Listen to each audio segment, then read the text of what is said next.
मेरी आंख डीनू के जगाने पर खुली थी। उसने धीमी आवाज में सरगोशी की, श्श, खतरा है। स्नाइपर का दिमाग आम आदमी से मुख्तलिफ होता है। जागते साथ उसे माहौल का इदराक हो जाता है और ऐसा मुसलसल मशकों से होता है कि आंख खुलते ही इंसान हवास बाख्ता ना हो जाए। मैंने फौरन डीनू से मोबाइल लेकर बुझा दिया था। दरवाजे पर खड़पड़ हुई। मेरा ख्याल मालिक मकान की तरफ पलटा, मगर दबे कदमों की चाप और हल्की सरगोशियां मेरे अंदाजे को झुटला रही थीं। अचानक ही कमरा तेज रोशनी में नहा गया। किसी ने मेन स्विच ऑन किया था। यकीनन घर वालों ने जाते वक्त हर कमरे की रोशनी बुझाने की बजाय सिर्फ मेन स्विच से बिजली मुनक़ते की थी, जो बटन के दबते ही बहाल हो गई। रोशनी होते ही दरवाजे को ठोकर मार कर खोला गया। चुस्त लिबास पहने हुए दो अफराद हथियार ताने दंदनाते हुए अंदर घुसे। उन्होंने इंसास राइफलें पकड़ी हुई थी, Indian national small arms system. INSAS की 5.56 mm राइफल एक अच्छी राइफल है। उसका रिसीवर और पिस्टल ग्रिप क्लैशनकोफ जैसा है। मैगजीन शफाफ प्लास्टिक की बनी है और उसमें 22 गोलियां आती हैं। खुदकार हथियारों को जब ब्रस्ट पर फायर किया जाए तो फायरर की उंगली के दबाव से गोलियों की बौछार निकलती है, यानी जितनी देर ट्रिगर दबा कर रखा जाए उतना लंबा ब्रस्ट फायर होता है। और यूं उमूमन अच्छे फायरर भी लंबे ब्रस्ट फायर कर बैठते हैं, जो कि गोलियों के ज़िया के साथ हदफ को भी फायरर की मर्जी के खिलाफ ज्यादा नुकसान पहुंचा देते हैं। लेकिन इंसास की एक खुसूसियत ये भी है कि सिलेक्टिव मैकेनिज्म के जरिए सिंगल शॉट और 3 राउंड के छट्टे फायर किए जा सकते हैं। करख्त लहजे में पुकारा गया, हाथ ऊपर। मगर डीनू स्प्रिंग की तरह उछला। उसकी भरपूर ठोकर दाएं वाले की छाती में लगी। वो दरवाजे से बाहर जाकर गिरा। दूसरे ने राइफल डीनू की तरफ घुमाई, लेकिन इससे पहले मैं ट्रिगर दबा चुका था। वो वक्त खतरा मोल लेने का नहीं था कि मैं उसे जख्मी करने का सोचता। तभी वॉल्थर P22 की गोली उसके कान से 1 इंच ऊपर खोपड़ी में घुसी। वो मरी हुई छिपकली की तरह नीचे गिरा। डीनू फर्श पर लोट लगाते हुए दरवाजे से गुजरा और उठने की कोशिश करते हुए दुश्मन पर जा पड़ा। सर की भरपूर टक्कर छाती में रसीद करते हुए डीनू ने उसके हथियार पर हाथ डाला। वो कूल्हों के बल नीचे गिरा था, लेकिन डीनू से एक गलती हो गई थी कि वो तेजी में दुरुस्ती भूल गया था। हमला करने वाले सिर्फ 2 नहीं थे। कमांडोज उमूमन कमरों पर धावा बोलते वक्त 4 की तादाद में हमला करते हैं। एक कमांडो को ये उसूल नहीं भूलना चाहिए था, और मैदान जंग में जरा सी गलती गुंजाइश का मौका छीन लिया करती है। डीनू इंसास राइफल छीनते ही पीठ के बल फर्श पर गिरा और दीवार के साथ खड़े दुश्मन पर फायर खोल दिया। इसका साफ मतलब यही था कि उसे बुनियादी उसूल नहीं भूला था, बस जोश में होश खो बैठा था। दरवाजे के दाएं बाएं खड़े हुए 2 अफराद में से एक तो उसकी गोलियों का निशाना बन गया, अलबत्ता दूसरे ने ट्रिगर दबाकर डीनू की छाती में सुराख खोल दिया था। इस हालत में भी डीनू की हरकत नहीं रुकी थी। उसकी राइफल ने दूसरा ब्रस्ट उगला और उसे मारने वाला भी चीखता हुआ नीचे गिर गया था। मैं बिजली की सी सूरत से डीनू की तरफ भागा। इस दौरान डीनू की टक्कर खाकर गिरे हुए दुश्मन ने उठकर डीनू को ठोकर रसीद करने की कोशिश की, मगर साइलेंसर लगा वॉल्थर P22 दूसरी गोली उगल चुका था। भागते हुए भी मैं दुश्मन के माथे को कामयाबी से दाग चुका था। इससे पहले कि मैं बाहर निकलता 2 अफराद ड्राइंग रूम के दरवाजे से अंदर आए। दोनों ने हथियार पहले से ताने हुए थे। मैं मुंह के बल गिर गया। उनके हथियार एक साथ गरजे। गोलियां मेरे ऊपर से गुजरी। बिलाशुबा मैं बाल बाल बचा था, लेकिन दुश्मन की गोलियां रायगा नहीं गई थीं। मेरे कानों में दीपक की जोरदार कराह पहुंची। यकीनन वो भी मेरी तकलीद में बाहर निकल रहा था। मैंने लेटे लेटे पिस्तौल सीधा किया। दोनों दुश्मन अगला ब्रस्ट फायर करने की हसरत लिए मुंह के बल गिर गए। डीनू की हालत देखकर मुझे नहीं लगता था कि उसे मदद की जरूरत थी। यकीनन उसके सांस पूरे हो चुके थे। वतन की हिफाजत की कसम खाने वाले के नसीब में वतन की मिट्टी नहीं लिखी थी। मैं पीछे मुड़ा। मेरे दूसरे साथी ने भी डीनू की तकलीद करना पसंद किया था।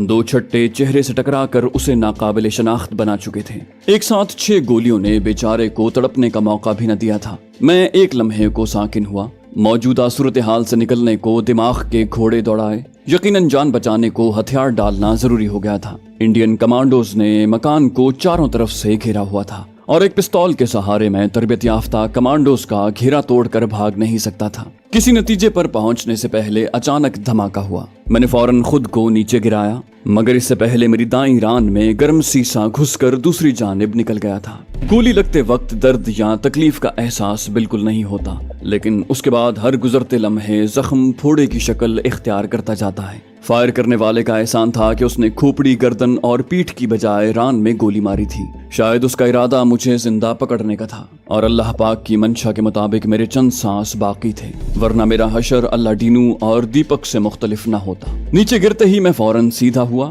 دشمن نے چوکنے انداز میں رائفل تانی ہوئی تھی۔ میرے سیدھے ہوتے ہی اس نے رائفل ہلا کر مجھے دھمکانے کی کوشش کی، مگر اس کے ہونٹوں سے دھمکی نکلنے سے پہلے میرا پستول گولی اگل چکا تھا۔ میرا اسے زندہ پکڑنے کا ارادہ نہیں تھا کہ کھوپڑی کو نشانہ نہ بناتا، اور سنائپر اتنے قریب سے نشانہ خطا نہیں کرتا۔ گولی ماتھے میں لگی تھی۔ اس کے نیچے گرتے ہی میں لمحے کے 20ویں حصے میں ایک فیصلے پر پہنچا۔ والتھر P22 کا دستہ میں نے دیپک کے دائیں ہاتھ میں پکڑایا، بیڈ پر اس کی گڈری اور لمبے بالوں والی وگ پکڑی۔ گڈری کا اندرونی کپڑا پھاڑ کر میں نے صورت سے پھوڑا بنی ران پر کس کر لپیٹا تاکہ خون کا اخراج رک سکے۔ ابتدائی طبی امداد کا پہلا اصول خون کے بہاؤ کو روکنا ہوتا ہے۔ اکثر زخمی صرف خون ضائع ہونے سے ہلاک ہو جاتے ہیں، ورنہ ان کے زخم بذات خود جان لیوا نہیں ہوتے۔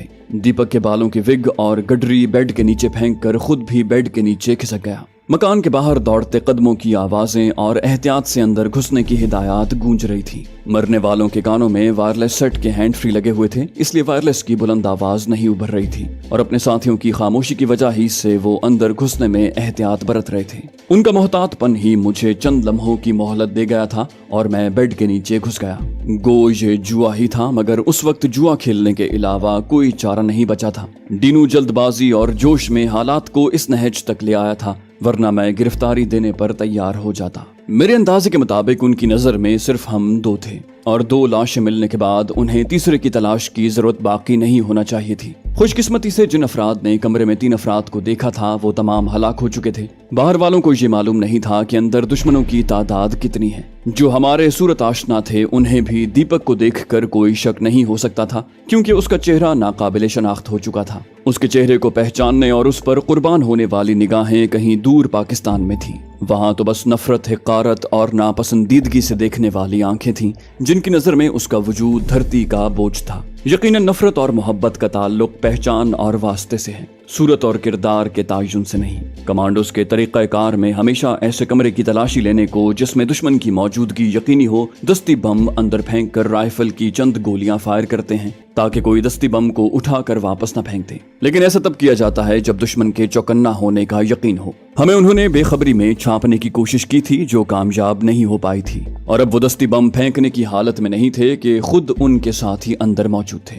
گو ساتھیوں کی طرف سے خاموشی چھا جانا ساتھیوں کے ضائع ہونے کو ظاہر کرتا ہے، مگر ان کے بے ہوش ہونے کا امکان بھی نظر انداز نہیں کیا جا سکتا تھا، اور وہ اسی امید پر دستی بم نہیں پھینک رہے تھے۔ تبھی باہر سے آواز آئی، تم چاروں طرف سے گھیرے میں آ چکے ہو، جان بچانا ہے تو ہتھیار پھینک دو۔ اوندھے منہ لیٹ کر میں نے سر قالین پر ٹیکا ہوا تھا۔ بھورے رنگ کے قالین پر خون کی سرخی واضح نظر آ رہی تھی، لیکن اندازہ تھا کہ میرے خون کو بھی دیپک کا خون سمجھا جا سکتا تھا۔ دشمن نے زیادہ دیر انتظار نہیں کیا تھا۔ ڈرائنگ روم کا دروازہ خوابگاہ کے دروازے سے ذرا ترچھا تھا، تبھی دشمن کا داخلہ میری نظر سے اوجھل رہا۔ چند لمحوں بعد 2 پاؤں میری نظروں کے سامنے طلوع ہوئے اور ایک دم کمرے کے سامنے سے گزر کر دروازے کے دائیں جانب چھپ گئے۔ دروازے کی بائیں جانب کسی نہ کسی کو موجود ہونا چاہیے تھا۔ لمحہ بھر بعد وہ دھاڑتے ہوئے اندر داخل ہوئے۔ خبردار، ہاتھ اوپر، کوئی حرکت نہیں، ایسے فقرے با آواز بلند کہتے ہوئے انہوں نے متوقع دشمن پر روپ ڈالا، مگر اندر انہیں اپنے ساتھی اور دیپک کی لاش کے علاوہ کچھ نہیں ملا تھا۔ 2 آدمی سرت سے غسل خانے کے دروازے تک گئے، مگر ناکام لوٹے تھے۔ وقفے سے 3 مختلف آوازوں نے سب اچھا پیش کیا، کلیئر کلیئر کلیئر۔ میں دم ساتھ لیٹا رہا۔ 2 بوٹ میرے چہرے سے 2-3 فٹ کی دوری پر آ کر رکے۔ میرے دل کی دھڑکن ایک دم تیز ہو گئی تھی، مگر خیریت گزری اور اس نے نیچے جھانکنے سے گریز کیا۔ ان کا سرغنہ وائرلیس سیٹ پر سب اچھا کی رپورٹ دے رہا تھا۔ 2 گھس بیٹھیے ہلاک کر دیے ہیں، اپنے 7 ساتھی شہید ہوئے ہیں۔ مسلمانوں کی نقل میں اب غیر مسلم اقوام بھی وطن کی خاطر لڑ کر مرنے والوں کو شہید کہنے لگے ہیں۔ ایک اور آواز ابھری، ڈسٹ بن میں 2 موبائل پڑے ہیں۔ سینئر نے انہیں خبردار کیا، کرن چاولہ صاحب یہیں آ رہے ہیں، ان کی آمد تک لاشوں سے چھڑخانی نہیں ہوگی۔ ایک آدمی رو دینے والے انداز میں بولا، مارے گئے، وہ تو بہت بے عزت کریں گے۔ वो आपस में गुफ्तगू करते हुए ड्राइंग रूम की तरफ बढ़ गए। करण चावला का नाम मैंने सुल्तान दादा के आदमी और फिर दीपक से भी सुना था। यकीनन रॉ का खुसूसी कारिंदा था, जब ही तो कमांडोज भी उसके नाम से घबरा रहे थे। ड्राइंग रूम से उनकी गुफ्तगू की आवाज गूंजती रही। दीपक और डीनू को कोसते हुए वो अपने मरने वाले साथियों पर इजहार अफसोस कर रहे थे। उसके साथ करण चावला के सवालों का जवाब तैयार कर रहे थे कि किस तरह 2 दहशतगर्द उनके 7 कमांडोज का काम तमाम कर गए थे। मेरी रान में शदीद दर्द हो रहा था। मेरी खुशकिस्मती थी कि गोली ने हड्डी नहीं तोड़ी थी और रान के किनारे के गोश्त को छेदती हुई बाहर भी निकल गई थी। पट्टी को छूने पर मुझे हल्की चिपचिपाहट महसूस हुई। खून हल्का हल्का रिस रहा था। मैं अजीब हालात में फंस गया था। अल्लाह डीनू की जुदाई को दिमाग अब तक हजम नहीं कर पाया था। उसके साथ रिश्ता नया सही, मगर वो एक मुखलिस और कारामद साथी था। दलेर, निडर और पहल करने वाला। दीपक अनजान सही मगर सच्चा खैरखा था। यकीनन उसकी वजह से हमें काफी सहूलतें मयस्सर होती, लेकिन शुमई किस्मत के ताल्लुकात के आगाज के साथ विछोड़े की सदा गूंज उठी थी। उनकी गुफ्तगू से बेनियाज मैं आगे का सोचने लगा। पहला मरहला तो जान बचाने का था। नामालूम करण चावला की आमद क्या गुल खिलाने वाली थी। मुमकिन था वो बेड के नीचे झांकने पर मुसिर होता, और ऐसा होने की सूरत मेरी गिरफ्तारी यकीनी थी। उसके बाद क्या होना था ये सोचने की मुझ में हिम्मत नहीं थी। स्नाइपर जितना भी सख्त जान हो, एक हद तक तकलीफ बर्दाश्त कर सकता है, और इंडियन उकूबत खाने में फंसना किसी भी पाकिस्तानी जासूस की आखिर दर्जे की बदकिस्मती कहलाती है। इंडियन एजेंसियों के पास तशद्दुद के वो तरीके और हरबे हैं कि कदीम जमाने का गैर इंसानी तशद्दुद भी उसके सामने हेच नजर आता है। मगर कहते हैं पानी में घुसने वाले को गीला होने से नहीं डरना चाहिए। मैंने भी अंसारी साहब को हामी भरते वक्त बदतरीन हालात को मद्देनजर रखा था। दुश्मन मुल्क में घुसने वाला हर जासूस इस दिन के लिए ज़हनी तौर पर तैयार रहता है। अचानक ड्राइंग रूम में हलचल मची। मैं उस तरफ मुतवज्जे हुआ। मालूम हुआ करण चावला पहुंच गया था। थोड़ी देर बाद एक गंभीर आवाज मेरी समातों से टकराई। बोलने वाला पुरएतमाद और पुररोब लग रहा था। अपने 7 आदमियों की लाशें देखकर उसने इजहार बरहमी किया था, लेकिन उसकी दुरुस्ती में हौसला और मतानत छुपी थी। वो सरगना के मंसूबे में पेशावराना गलतियां और कमियां उजागर करने लगा। बोला, महासरे में आए 2 दहशतगर्दों से अपने 7 कमांडोज मरवा कर उन्हें हलाक कर देना नालायकी, कमजोरी और हद दर्जे की हिमाकत है। अगर लड़ने की सलाहियत नहीं थी तो दस्ती बम इस्तेमाल करते, आंसू गैस काम में लाते, रॉकेट लॉन्चर से हमला कर देते, मगर अपने आदमियों की बल्ली न देते। 7 आदमियों को मरवा कर तो कोई अनाड़ी भी 2 आदमियों को कत्ल कर सकते हैं। तुम कैसे कमांडो हो? अगर दुश्मन को जिंदा पकड़ा होता फिर भी कोई बहाना तो मौजूद होता कि उन्हें जिंदा पकड़ते हुए अपने आदमी खत्म हुए। उसने लम्हा भर को तौक़ुफ़ किया, तभी हमलावरों के सरगना ने सफाई देने के लिए मुंह खोला। सर, हम इन्हें गाफिल समझने की गलती कर बैठे, मगर वो जवाबी कार्रवाई को मुकम्मल तैयार थे। करण चावला बरहम हुआ। लच्चर बहानेबाजी से परहेज करो सूरज। क्या भारतीय कमांडो सिर्फ सोए हुए दुश्मनों पर ही कारी वार कर सकते हैं? अगर वो होशियार थे तो तुम भी नशे में नहीं थे। सूरज ने नदामत जाहिर की। Sorry sir. करण चावला ने दुरुस्ती से कहा। मन करता है तुम्हारे बच जाने वाले साथियों को भी मरने वालों के पास भिजवा दूं। सूरज के पास जवाब खत्म हो गए थे। किसी और की भी आवाज नहीं उभरी थी। करण चावला का ओहदा मुझे मालूम नहीं था, मगर अंदाज से ऑफिसर लग रहा था। चंद लम्हों की खामोशी के बाद करण चावला की आवाज उभरी। लहजा बदला हुआ था। यकीनन उसने गुस्से पर काबू पा लिया था। बोला, ये 4 लाशें देखो, हर एक के सर में गोली मारी गई है। इसे कहते हैं पेशावराना महारत। वो लाशें देखता हुआ अंदर घुसा। इसके भी सर में गोली लगी है और ये इसका काम है। वो दीपक की लाश के साथ बैठ गया। इसने तुम्हारे कमांडोज पर खाली हाथ हमला किया। करण चावला ने डीनू की लाश की तरफ इशारा किया और इसने तेज रफ्तारी और दुरुस्ती से फायर करते हुए अपने साथी की मदद की, मगर समझ में नहीं आ रहा कि इसे कैसे गोलियां लगी। करण चावला ने उम्दा तज्जिया करते हुए उलझन जाहिर की। मेरे दिल की धड़कन एकदम बढ़ गई थी। करण चावला निहायत मंजा हुआ और शातिर दुश्मन लग रहा था। बईद नहीं था कि वो तीसरे दुश्मन की मौजूदगी का अंदाजा कर लेता, लेकिन इससे पहले कि मेरे अंदेशे हकीकत का रूप धारते गैबी मदद आ पहुंची। एक बेवकूफ बोला, सर इसे मैंने छल नहीं किया है। मैं संतोष के अकब में था। जो ही इसे गोली लगी मैंने फायर खोल दिया। दुश्मन के नीचे गिरते ही एहतियातन बाहर निकल गया, क्योंकि मुझे और दुश्मनों की मौजूदगी का खदशा था। उसने शायद करण चावला से शाबाश चाहने की गरज से झूठ बोला था। करण चावला मोतरिज हुआ। इसके चेहरे पर 2 छट्टे लगे हैं और एक राइफल से चलाए हुए 2 छट्टे एक शख्स को कैसे लग सकते हैं? उसूलन इसे पहले छट्टे के साथ गिर जाना चाहिए था। एक नई आवाज उभरी। मैं भी मोहन के साथ था सर, हमने इकट्ठे फायर किया था। करन चावला ने कहा, कमरों की मुकम्मल तलाशी ले ली थी। उसके बूट बेड के नजदीक आकर रुके। सूरज पुरजोश लहजे में बोला, जी सर, बारीक बीनी से देख चुके हैं। कूड़ा करकट की टोकरी से 2 मोबाइल मिले हैं। इसकी जेब से भी 2 पिस्तौल बरामद हुए हैं। यकीनन उसने दीपक की तरफ इशारा किया था। और कोई काबिल जिक्र चीज नहीं मिली। गुस्ल खाने और ड्रेसिंग रूम की भी तलाशी ली थी। करन चावला पिस्तौलों को पहचान गया। बोला, ये तीनों पिस्तौल हमारे आदमियों से छीने हुए हैं। सूरज ने पुरजोर अंदाज में तायद की, बिल्कुल सर। करन चावला ने कहा, लाशों को पोस्टमार्टम के लिए भिजवा दो और कर्नल साहब के लिए तहरीरी रिपोर्ट तैयार कर दो। इख्तितामी हिदायत देते हुए उसके कदम वापसी को मुड़ गए। सूरज ने एड़ियां बजाकर कहा, जय हिंद, और करन चावला के गायब होते ही वो मोहन और उसके साथियों की तरफ मुतवज्जे हुआ। तुम दोनों ने गलत बयानी क्यों की? मोहन ने कहा, सोचा शायद चावला साहब की शाबाश सुनने को मिल जाए, मगर हसरत ही रही। किसी को सराहने में मौसूफ उतने ही कंजूस हैं जितने मोदी साहब फौजियों की तनख्वाह बढ़ाने में। सूरज ने मतून किया, तुम जानते नहीं चावला साहब कितने बारीक बीन और होशियार हैं। अगर झूठ पकड़ लेते तो कुत्तों वाली हो जाती। मोहन बेनियाजी से बोला, वो तो पहले ही हो चुकी है। सूरज ने तंबीह करते हुए कहा, बहरहाल आइंदा ख्याल रखना। फजूल की चालाकियां मुझे पसंद नहीं है। और अब अपने साथियों की लाशें उठाओ। तमाम इंतजामी उमूर में लग गए थे। घंटे भर में तमाम लाशें ले गए थे। इस दौरान मैं दम साधे लेटा रहा। जख्म में दर्द जैसे रच बस गया था। मुझे मुनासिब तिब्बी इमदाद की सख्त जरूरत थी, लेकिन ये अय्याशी फिल वक्त मेरी किस्मत में नहीं थी। बल्कि उस वक्त तो मुझे कराहने और दर्द के इजहार की सहूलत भी मुयस्सर नहीं थी। मैं दांत भींचे बेतहाशा तकलीफ को बर्दाश्त करने की कोशिश करता रहा। कमरा दुश्मनों के वजूद से खाली होने के बाद मैंने मोबाइल पर वक्त देखा। सुबह के 5 बज चुके थे। न जाने वो किसी को निगरानी पर मामूर कर गए थे या नहीं, इसकी तस्दीक करना आसान नहीं था। टांग जख्मी होने की वजह से मैं तेज रफ्तारी से हरकत नहीं कर सकता था और ऐसी हालत में महफूज कमीनगाह से निकलना किसी तौर मुनासिब नहीं था। जब तक मुझे खतरा टलने का यकीन न हो जाता, ख्वाबगाह से निकलना बेवकूफ़ी होती।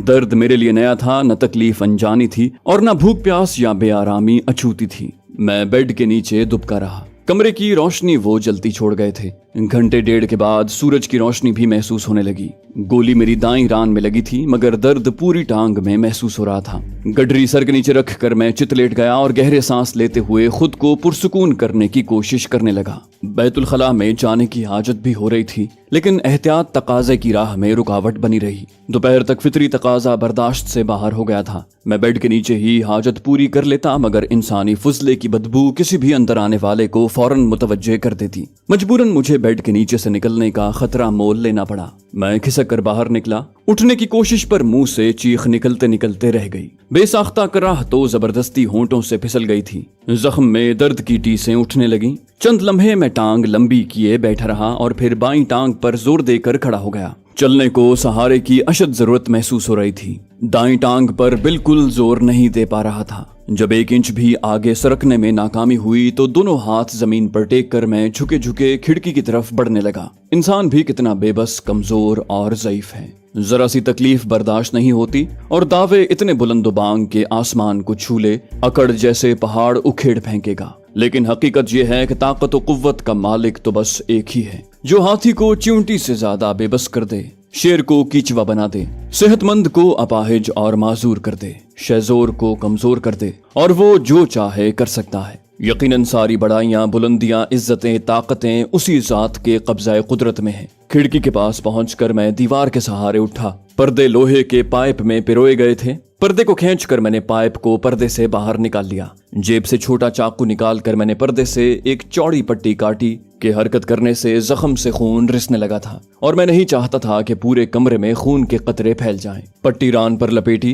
पर्दे को तह देकर मैंने खिड़की के किनारे ही पर रखा और लोहे के पाइप के सहारे बैतुल खला की तरफ बढ़ गया। ख्वाबगाह का मुल्हिका गुस्ल खाना मेरे लिए नेमते गैर मुतरक्किबा साबित हुआ। ताज़ा दम होकर मैं बाहर निकल आया। थोड़ी बहुत हरकत करने से तकलीफ तो कम नहीं हुई थी, अलबत्ता दर्द बर्दाश्त करने की अहलियत बढ़ गई थी। सुबह से वहां किसी शख्स की आमद नहीं हुई थी और मुझे सख्त भूख महसूस हो रही थी। दिल किया वहां से निकल जाऊं, मगर स्नाइपर भूख के हाथों एक दिन में इतना बेबस नहीं हो जाता कि एहतियात का दामन हाथ से छोड़ दे। मैंने रात होने का इंतजार करना जरूरी समझा कि अंधेरा काफी गलतियों को ढांप लेता है। कमरे का तनकीदी नजरों से जायजा लेकर मैं दोबारा बेड के नीचे घुस गया और अंधेरा छाने तक दर्द से लेटा रहा। कमरे की बत्ती रोशन थी, इस वजह से मुझे रात होने का अंदाजा मोबाइल फोन पर वक्त देखकर हुआ। इस तमाम दौरान कमरे में किसी की आमद न हुई, जिसकी वजह से मेरा इत्मीनान मजीद बढ़ गया था।